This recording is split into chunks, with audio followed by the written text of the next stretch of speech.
ദൈവനാമം മഹത്വപ്പെടട്ടെ. കാരാഗൃഹത്തിലായിരുന്ന പൗലോസിനും മരണവിധി ഉറപ്പായിരുന്നു. അതിൽ നിന്നും ഒഴികഴിവില്ല എന്ന് അദ്ദേഹത്തിന് അറിയാം. അതിൻ്റെ അർത്ഥം മനസ്സിലാക്കി അതിനെ നേരിടുക എന്നത് മാത്രമേ ഇനി കരണീയമായിട്ടുള്ളൂ എന്ന് പൗലോസ് അപ്പോസ്തലൻ മനസ്സിലാക്കി. ക്രിസ്തുവിൻ്റെ സുവിശേഷം തനിക്ക് ശേഷം പ്രചരിക്കണം. അവിടുത്തെ മഹത്വ പ്രത്യക്ഷത വരെ തനിക്ക് ഈ ലോകത്തിൽ ജീവിക്കുവാൻ സാധ്യവുമല്ല.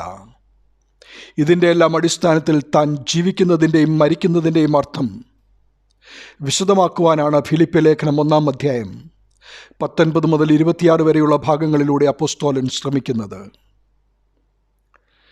ക്രിസ്തുവിലുള്ള മനുഷ്യവ്യക്തിയുടെ പ്രവർത്തനത്തിൽ ശ്രദ്ധ കേന്ദ്രീകരിച്ചുകൊണ്ട് അതിനൊന്നാമതായി അപ്പോസ്തലൻ പറയുന്നത് രക്ഷയെക്കുറിച്ചുള്ള പ്രത്യാശയാണ്. ഫിലിപ്പിയിലെ സഭയുടെ പ്രാർത്ഥനയും പരിശുദ്ധാത്മാവിൻ്റെ സഹായവും തനിക്ക് രക്ഷാകാരണമായി തീരുമെന്ന് പൗലോസ് പ്രതീക്ഷിക്കുന്നു. കാരാഗൃഹത്തിൽ നിന്നുള്ള വിടുതൽ എന്ന രക്ഷയെക്കുറിച്ചോ ക്രിസ്തുവിൻ്റെ രണ്ടാമത്തെ വരവിലുള്ള രക്ഷയെക്കുറിച്ചോ അല്ല, പ്രത്യുത രക്ഷയെക്കുറിച്ചുള്ള വിശാലമായ ഒരർത്ഥത്തിൽ ഒരു വിശ്വാസിയിൽ ക്രിസ്തു പ്രവർത്തിക്കുന്നതിലൂടെ നിരന്തരമുണ്ടാകുന്ന ശുദ്ധീകരണത്തിൻ്റെയും ശാക്തീകരണത്തിൻ്റെയും ഉറപ്പും ധൈര്യവും ലഭിക്കുന്ന രക്ഷിക്കപ്പെട്ടുകൊണ്ടേയിരിക്കുന്ന അനുഭവമാണ് ഇവിടെ വിവക്ഷിക്കുന്നത്.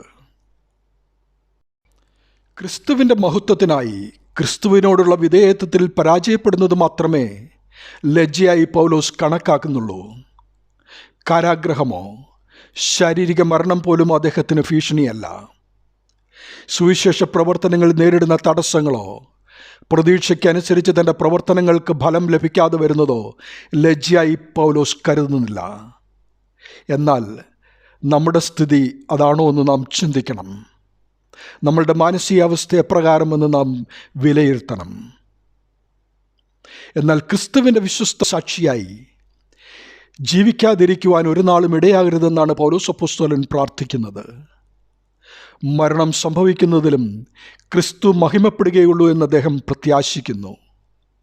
ജീവിതത്തിൽ നിരാശയുണ്ടായിട്ടല്ല, ജീവിച്ചിരുന്നപ്പോഴും കാരാഗൃഹത്തിലായിരിക്കുമ്പോഴും തൻ്റെ പീഡന നിമിത്തം സുവിശേഷം കൂടുതലായി ശക്തിയോടെ പ്രചരിക്കുന്നുവെങ്കിൽ തൻ്റെ മരണത്തിന് ശേഷം അത് വളരെയധികമായി പ്രതിഫലനമുണ്ടാക്കുമെന്ന് പൗലോസ് പ്രത്യാശിക്കുന്നു.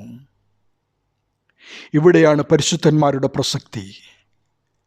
പരിശുദ്ധന്മാരായി ജീവിച്ച് മരിച്ചവർ ജീവിച്ചിരുന്ന കാലത്ത് ദൈവവിശ്വാസത്തിൽ ആളുകളെ ഉറപ്പിച്ചു നിർത്തിയതിനേക്കാളേറെ മരണശേഷം അവരുടെ മധ്യസ്ഥ പ്രാർത്ഥനകളിൽ അഭയം പ്രാപിക്കുന്ന അനേകരെ അനേക കാലഘട്ടങ്ങളിലായി നമ്മുടെ പ്രാർത്ഥനകളാൽ ദൈവിക അനുഗ്രഹങ്ങളാലും തദ്വാര സഭാവിശ്വാസത്തിലും ഉറപ്പിച്ചു നിർത്തുന്നു.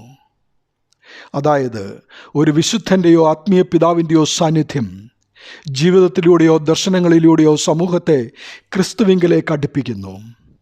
അതിൻ്റെ ഫലമായി സഭയ്ക്ക് കൂട്ടായി ക്രിസ്തീയ സാക്ഷ്യവും വിശ്വാസ സ്ഥിരതയും കൈവരിക്കുവാനിത് ഇടയാക്കുന്നു. എനിക്ക് ജീവിക്കുന്നത് ക്രിസ്തുവും മരിക്കുന്നത് ലാഭവുമാകുന്നുവെന്ന് 1-ാം അധ്യായം 21 തിരുവചനം അപ്പോസ്തലൻ മരിക്കുകയും ക്രിസ്തുവിനോടൊപ്പം ആയിരിക്കുകയും ചെയ്യുന്നതിലൂടെ അദ്ദേഹത്തിൻ്റെ വ്യക്തിപരമായ ആത്മീയ ആനന്ദം പൂർത്തീകരിക്കപ്പെടുമെങ്കിലും തൻ്റെ ആട്ടിൻകൂട്ടത്തിൻ്റെ ആത്മീയ വളർച്ചയ്ക്കും ഫലപ്രദമായ അധ്വാനത്തിനും വേണ്ടി സ്വന്തം ആഗ്രഹം മാറ്റിവെക്കുവാൻ അദ്ദേഹം തയ്യാറാകുന്നു.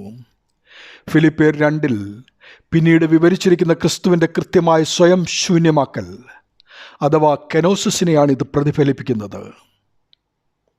ഒരു യഥാർത്ഥ ക്രിസ്ത്യാനിക്ക് ജീവിക്കുന്നത് ക്രിസ്തുവും മരിക്കുന്നത് ലാഭവുമാകുന്നു. ക്രിസ്തു തൻ്റെ പുനരുത്ഥാനത്തിലൂടെ മരണത്തെ ജയിച്ചതിനാൽ മരണം ഇനി ഒരു ഇരുണ്ട അധ്യായമല്ല. വീണുപോയ ജഡത്തിൻ്റെ ശേഷിക്കുന്ന തടസ്സം മാറ്റി ആത്മാവിനെ ദിവ്യപ്രകാശവുമായുള്ള നേരിട്ടുള്ള കൂട്ടായ്മയിലേക്ക് നയിക്കുന്നതിനാൽ ഇതൊരു ലാഭമാണ്. പ്രിയമുള്ളവരെ, ഓർക്കുക, അപ്പോസ്തലൻ നമ്മെ ഓർമ്മിപ്പിക്കുന്നു, നഷ്ടമല്ല ലാഭമത്രേ വിശ്വാസിയുടെ ക്രിസ്തുവിലുള്ള മരണം. ദൈവനാമം മഹത്വപ്പെടട്ടെ. ആമീൻ.